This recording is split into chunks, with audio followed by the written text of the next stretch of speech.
Tuhan kami yang penuh kasih, sementara kami mempelajari firman Tuhan, bukakanlah hati dan pikiran kami melalui pimpinan Roh Kudus Tuhan, sehingga kebenaran itu terang di dalam hidup kami.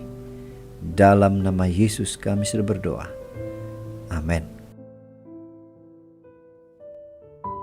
Shalom dan puji Tuhan saudara atas kebaikan Tuhan kepada kita. Pagi ini kita boleh mendengarkan renungan yang bertajuk Makananku itu melakukan kehendak Tuhan. Apa arti ungkapan ini?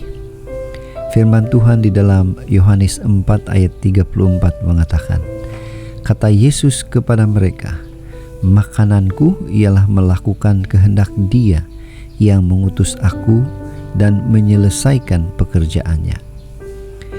Bacaan hari ini saya ambil dalam buku Yohanes 4 ayat 1 sehingga 42. Ini merupakan kisah pertemuan Yesus dengan perempuan Samaria di Syikar. Apa kisah seterusnya? Apa pelajaran dari cerita ini? Mari kita mulai dengan sebuah ilustrasi.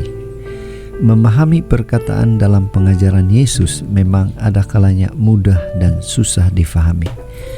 Ada kalanya kita dapat begitu mudah memahami perkataan dan pengajaran Tuhan, tapi pada masa atau kesempatan yang lain, Ia hanya membuatkan kita berpikir panjang hanya untuk memahami satu atau dua kalimat yang Dia sampaikan.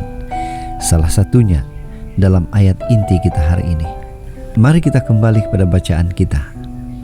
Untuk memahami konteks renungan hari ini, kita perlu memperhatikan beberapa ayat kunci yang terdapat di dalam ayat yang ke-8, kemudian ayat yang ke-31 sehingga 34. Ketika Yesus bercakap-cakap dengan wanita Samaria, murid-murid sedang ke luar kota.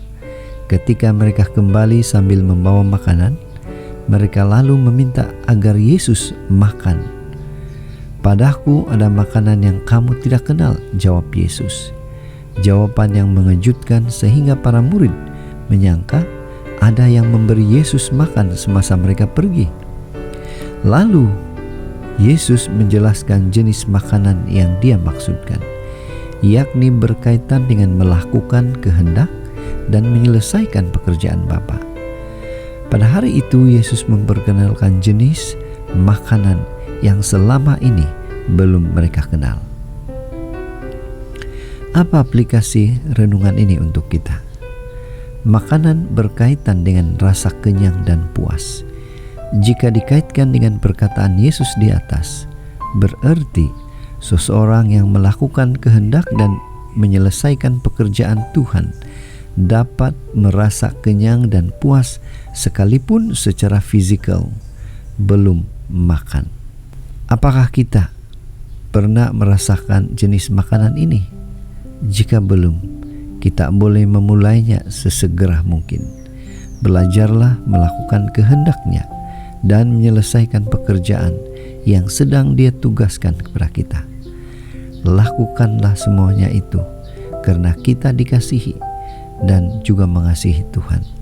Inilah motivasi kita untuk melakukan pelayanan yang Tuhan berikan kepada kita.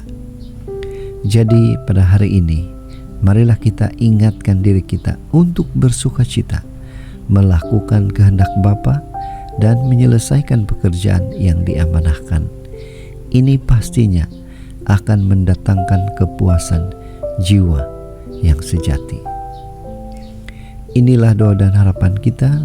Mari kita bersyukur, berterima kasih kepada Tuhan karena Dia memberikan kemampuan kepada kita untuk melakukan tugasan pelayanan yang Tuhan berikan kepada masing-masing kita. Mari tetap setia, tetap semangat, tetap positif. Tuhan memberkati. Mari kita berdoa.